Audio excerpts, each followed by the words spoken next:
This is Business and Economy Network. Hello Nigeria, hello Africa, those of us watching via the online channels, thank you so much for letting us into your offices, your homes, wherever you're watching and listening from. This is your favorite business program, Business and Economy Network, bringing you updated reports and news from different sectors of the Nigerian economy. My name is Uhioze Edna. On our program rundown for today, under Business and Economy Network News, we bring to you clips from the 30th installation ceremony of the President, Nigerian Mining and Geosciences Society, recently held in the Federal Capital Territory, Abuja, Nigeria. And for company focus, we have the Chairman, Chief Executive Officer, FEX Maximum Point Industries Limited, located in Akure, Ondo State, Nigeria, producers of one of Nigeria's finest edible oils. And for Straight Talk, we have the MD CEO, PIROTTI Projects Limited, setting the pace in real estate development and management in northern Nigeria. They are located in Abuja, Nigeria. And for Spotlight, we have the MD CEO, POINTEK Nigeria Limited, located in the heart of Lagos State, Ikeja to be precise.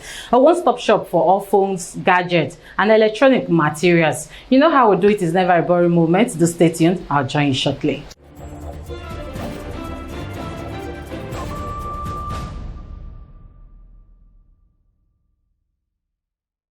The Nigerian Mining and Geosciences Society today stands as the oldest society in Nigeria with not less than 55 years of existence. The society is a combination of professionals in mining, water engineering, and earth sciences. It was all joy and excitement as the Federal Capital Territory, Abuja, played host to members, executive, family, and friends of the society at the death of its president. The occasion had in attendance men and women of substance. Members and families were treated to a time of good music, delicious food, and cultural display.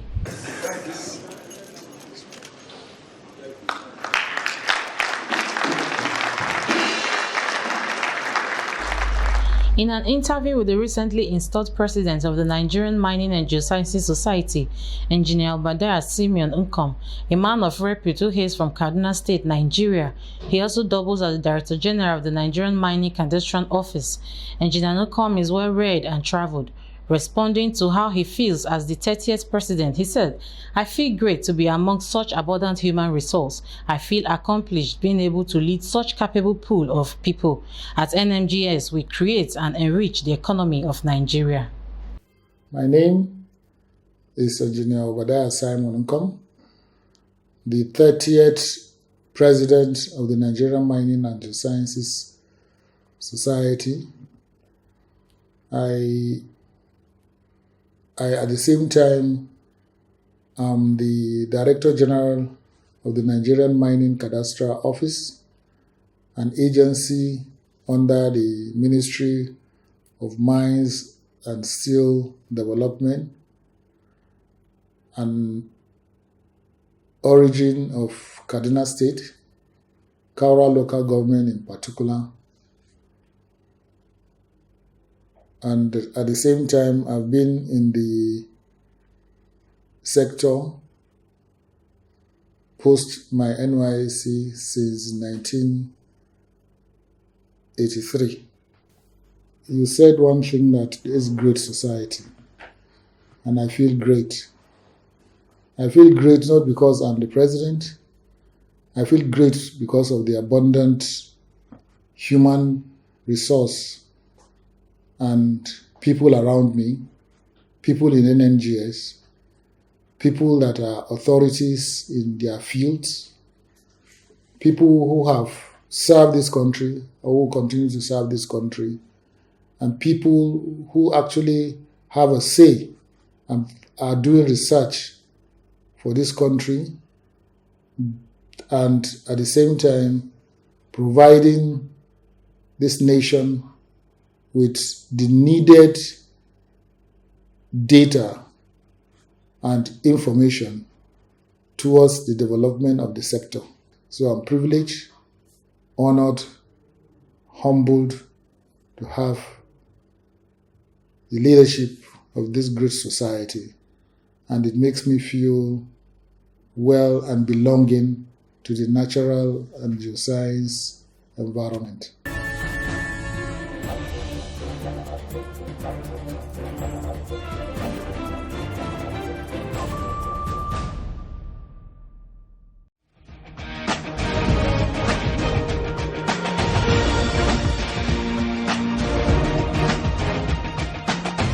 First Maximum Point Industries Limited is the producer of one of Nigeria's finest edible oils located in Akure, Ondo State, Nigeria. Mr. Mufuta Olaitan Bolarinwa is the Chairman Chief Executive Officer.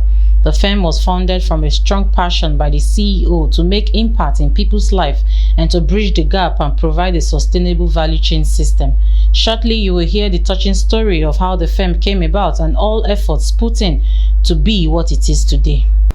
The determination of every human being, focus of where do you want to be, or to borrow a leaf, what's your next level.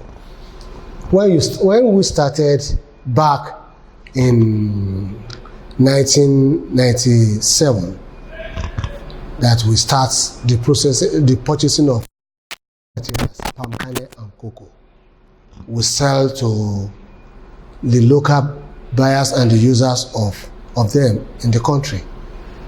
But right from my university, my ambition, as I used to say, is to be a banker. But eventually, when I came out, after my servicing year at Ijebu Muslim College, I had an interaction with a man. May God bless his memory, he's dead now. Chief Mr. Babatunde Adeyemi from Ijebu Mushin. We got there with my uncle, and I saw what a single man has done. He has a factory of vegetable oil at Ijebu Mushin, Temple and Goda's vegetable oil. And he asked me a question.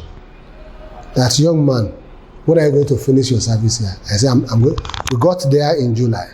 And I said, I'm going to finish in August. And he said, what do you want to be doing after you finish your service? I said, well, I want to rest for 2 months, at least to plan what I want to do. He said, don't be a lazy man. I will give you employment, come and join me. I know that you have the quality. And that's how I joined the company. I did not even write a letter of application that I'm looking for work. Then I got there. He gave me an assignment of what to do. I was the only graduate they employed in that company that year to their procurement department. And as God will have it, I was posted to Ondo State. As at that time, the impression was that the kernel in this area was very scanty. It wasn't much. So all my other people that I met in that company, they prefer going to Oyo State, Osun State, Ogun State, where they can get volume because of a little commission attached to it. But as God will have it, when I came to Ondo State, I opened up the place. Ondo State usually normally be number 5 on the ladder of the procurement when I joined the company.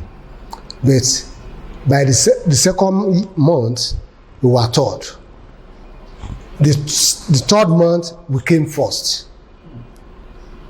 So, and because of that, I didn't spend 6 months when I was promoted from purchasing officer to assistant manager, because my MD could not believe that. How come? That we don't even know that there's plenty of palm kernel in Ondo State. Later on, they moved me again from that state. They threw me to Edo State then. So when I got there, it was also a dry land. But as God will have it, I got to Iruepen and Uromi. I met Chief Olobe. And he has plenty kernel in his warehouse, about 5 stores, looking for buyer. And I got there, and I lodged in his hotel in Uromi. So I was discussing with one of the sellers who had people dealing with palm kernel. They say, Chief has. I said, who is Chief? The Chief Olobe. You mean he has? Okay. And the boss took me to the man, and I explained to him that this is my mission in this area. That very day, the man has over 750 tons of kernel in his warehouse, about 5. I left him. Another man, Chief Obo, at Igwebe. The man also has about 200 tons. So and my target for the whole month was 1,000 tons. Within 2 weeks, I've seen more than 1,500 tons of kernel to supply the company. Eventually, another company in Ibadan, Best Oil, they invited us. The place has closed down. They are looking for somebody who can revive the place. That's where the courage comes. And I have two commercial manager and MD in where I was working. He was the one who went to the bank, IMB, to go and solicit for loan. And he got there, they offered him, can he run a company for them? And he came back home. And they said, Lighton, I have this thing. If you said no, I'm not going to do it. But if you said yes, I know we're going to succeed. I said, okay, what do you mean? He said, well, he will come and meet me in the house in the evening. And he came. He drove me to Ogun State Hotel at Jebode. We sat down there. And he said, Lighton, I met some company. They wanted to buy food oils in Ibadan. And their offer is that if we can start the place for them. I said, okay. I said, well, if it's food oils, I know the place. We can run it and do it well. And that was 1994. The crisis of Ebola came in. No money to run the place. Even the company, those that bought it, they could not pay full. They only paid the factory, they sold the factory for them at 51 million. They were able to pay 19 million. And they just gave us a paper to go and run the place. We got there, we sold some of the scrap machine we sell. That's what did not give us money. That's what we used to start the place. And every month we keep on paying them I think it's not 1.7 million. For the shareholders, the share, apart from paying loan. At the end of that year, the loan remained only 3 million to pay. So because they have seen how they feel they are not the owner, if they can make this, which means this one must have saved some money for themselves, not knowing that what we are doing, but eventually it pays off. Because whoever you served well diligently, God will surely reward you. And we walked there as we were going. One day they came, one of the director. He said he wants to send off all these directors away and put me as the MD.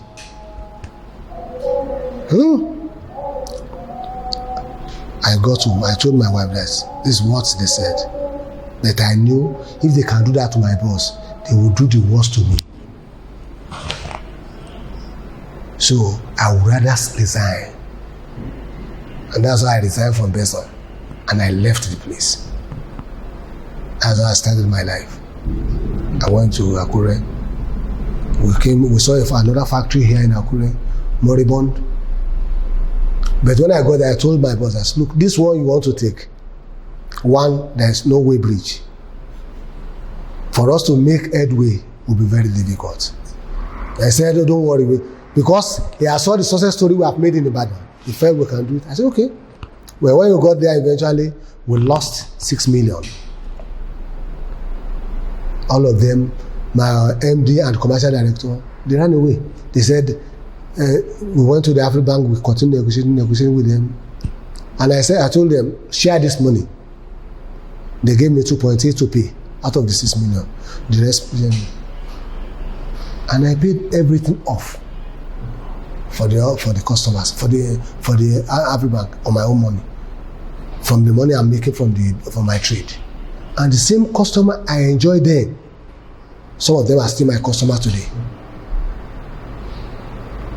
And that's how my company started. It wasn't design. It's because of what happens there that now, okay, fine, you have to start again later. Yes, you have lost money. You can still make it back. And I gave a very small money to my wife doing rice and coal. She said to my husband, take this money. You should go and start your own. You can run better than I do. So whatever you have made, pay your salary there. Then we start buying raw material, buying canning, we supply Sudit, we supply Premier Group, we supply all those companies, then Tree Stop in Lagos, we start supplying them. And she will be in the bank to go and collect the cash, pay to my account within 24 hours. That's how we started. Everything with determination and vision. Once you have it, you will get to where you are going.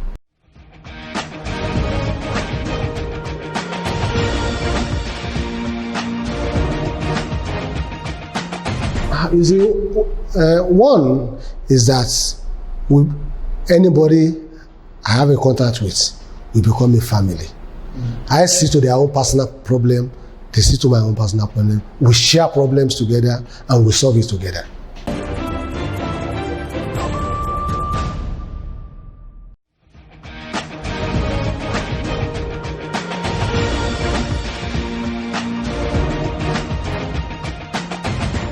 PIROTTI Projects Limited, an architectural firm, turns real estate in order to contribute its quota in providing affordable housing to Nigerians. The firm, though relatively young, but is being able to make a mark and stand out in real estate development and management industry in Abuja and its environs. Architect Suleiman is thankful for the efforts of the former Minister of Works and Housing for his contributions, but has stressed that a lot still has to be done in order to reduce the rate of housing deficit in Nigeria. He appreciates that public-private partnership still remains the key to a world of eradicating housing deficit in our nation. The government can only do this little. Nigeria is a very large population. I mean, what can one minister do to address housing? And this is de facto Minister of Infrastructure. He's in charge of power, he's in charge of roads and housing. So to be honest, I think it's too much work for one person. But this regime, I can categorically tell you that they have tried much more than other regimes, especially through the Federal Mortgage Bank. A lot of people are now aware and they now know how to access their National Housing Fund loan to purchase houses, whereas some years back it wasn't that easy. A lot of people did not even believe it was possible for you to access your loan from the government, whereas but it is now happening, and I really have to commend the minister for tremendous achievements as far as the NHF is concerned. This regime has also tried to build the national housing projects in various states. As you can see, it has just little impact because, I mean, how many people can the government actually build houses for? Like I said, the way forward is the best thing is just PPP. Call credible developers, give them incentives, talk to manufacturers of, for example, steel reinforcements. Say, okay, we need you to bring the cost of your steel down. We are giving you a tax break of 10 years. You don't have to pay government tax. In that way, the developers can buy your steel cheap. Or call manufacturers of cement. Say, okay, you are not going to pay tax for 10 years. Bring down the cost of your cement so that developers can access it cheap. If building materials are cheap, the buildings will be cheap. People would be able to buy these buildings. I think this is what government needs to do. Help developers access land, for development, because as in places like the FCT, the major cost of the development is the land, really, not even the building material. So if the government can look at these things, I mean, there will be tremendous impact on the housing sector.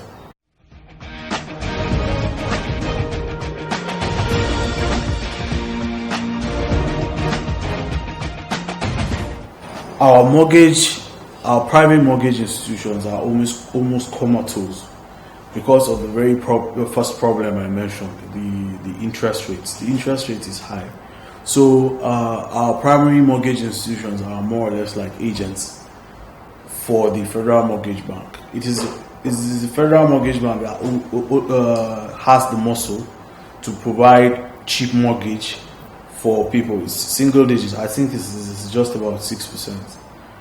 And it is still the Federal Mortgage Bank that has the process, the mitigating process of what you just mentioned, in case there's major sickness or death. I think it's easy for you to transfer your mortgage to a next of kin of yours.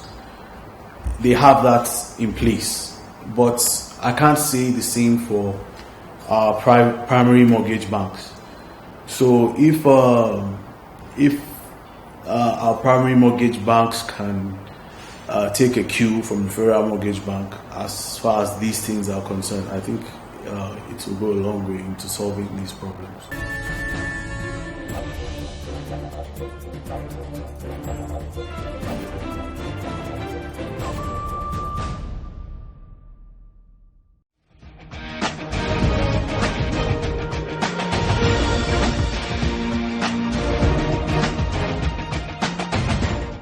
Engineer Emeka Oguchi is the MD CEO of POINTEK Nigerian Limited, situated in the heart of Lagos State, Ikeja precisely. The firm is a one-stop shop for all kinds of phones, gadgets, electronics, and home appliances. Engineer Oguchi believes Nigeria has the resources and potentials to have its own phone manufacturing company. It is important to know that all agencies of government must work together if this must be a reality. He further expressed that to stop crime, jobs must be created. He said, always find a way to create value in your immediate community and money will definitely come. Oftentimes, people ask this question, is it possible to produce these devices in Nigeria? And I go crazy when I hear things like this. It's an insult. You see, to produce mobile phones in Nigeria is one of the, easiest things anybody can do. They say these boys you see on the street that repair phones, a lot of them do not even have any formal education. They don't even have formal training. They don't even have the right tools. But out of ingenuity, they can do all those things. How much more when you train and equip them? Okay? To produce mobile phones in Nigeria, gadgets, is so simple and very, very achievable. And it's about time we do it and save the economy. Not just mobile phones, but because this is a sector where I operate. Aside the fact that I'm an engineer, as a businessman, I know that it's very, very easy. Oftentimes, we read how the telecom sector contributes like 10% of the GDP. Yeah, I'm excited. But deep inside me, I'm not too excited about it. Most of this growth is fueled by consumption. Okay? The telcos will come in here, put 1 naira and go away with 100 naira, leaving us poorer than we are. The Chinese and other countries will dump their devices here. Today we have close to, over 100 million devices in the hands of Nigeria, and they're buying new ones every day. We only consume. We consume, we don't think about production. The truth of the matter, some of these manufacturers, because we work closely with them, some are the Samsung, they are Koreans, the technos of this world, the Chinese. They want to, if given the necessary support, they can come in here to set up. I know Techno has acquired a place like 5 years ago. I speak to them all the time. They know I'm very passionate about these things, But as it is now, they can't set up here. Now, they can be profitable. You have our borders are porous. Okay, if you manufacture here, your cost will be high. You incur higher cost of operation. Okay, but the borders are porous. People can smuggle in products and crash your market. So all the agencies of government have to come and say, we want to do this. Custom, everybody have to come and say, we want to do this. In business, everybody wants to cite his production where you have the market. You understand? They want to do it. Everybody want to do it. Everything is here to do it. The human resources, the money is here. Everything. The connection to bring those people, everything is here.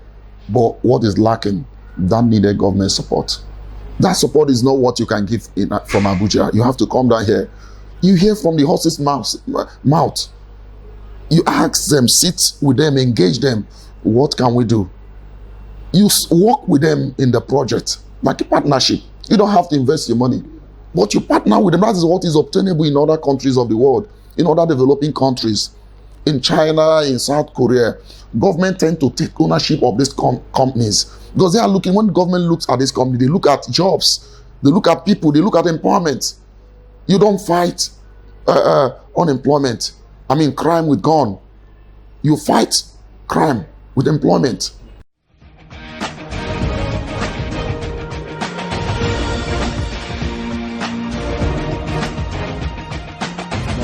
For POINTEK, you mentioned international, as if you know we want to go global. One day we're going to go global, you see. Now, but we need to solve a kind of grow locally first before you go global. To go global is very simple, what we're looking at. We want to develop, or we have developed a business model that is very profitable, okay? And we want to invite other people to come and partner with us, invest in the brand. We want people to partake in that so that we can drive this unemployment, or solve this unemployment problem, deficit. We need to do that. We need to close that gap. In business, yes, I want to make money, but one thing about me is that I've realized that as I do the right thing, money comes, money follows naturally. It's as simple as just solve a problem society needs, you make money.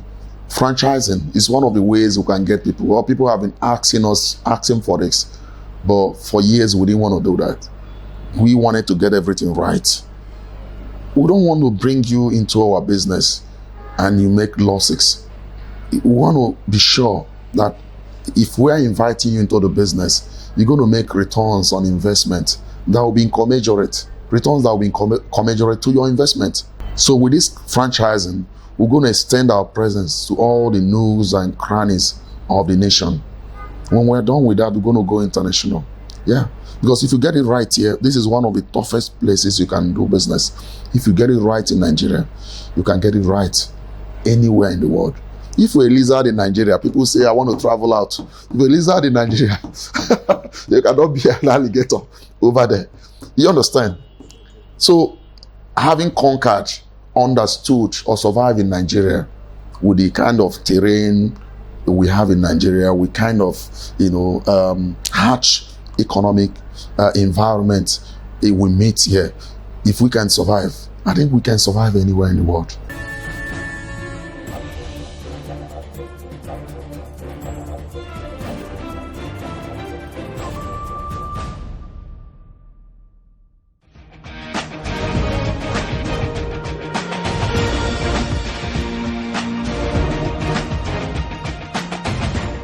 Welcome back, people. Hope you had a wonderful time and learned something new as usual on today's episode of the program. This is the more time you permit us to go. So sad we have to go. But before I go, thank you so much for your contributions. Without you, we will not have made it this far. To our wonderful production crew, thank you so much. For more information, visit our website. And for past episodes of the program, you can also view them on our YouTube channels displayed on your screen. Join us same time, same station next week. We love you. God bless you.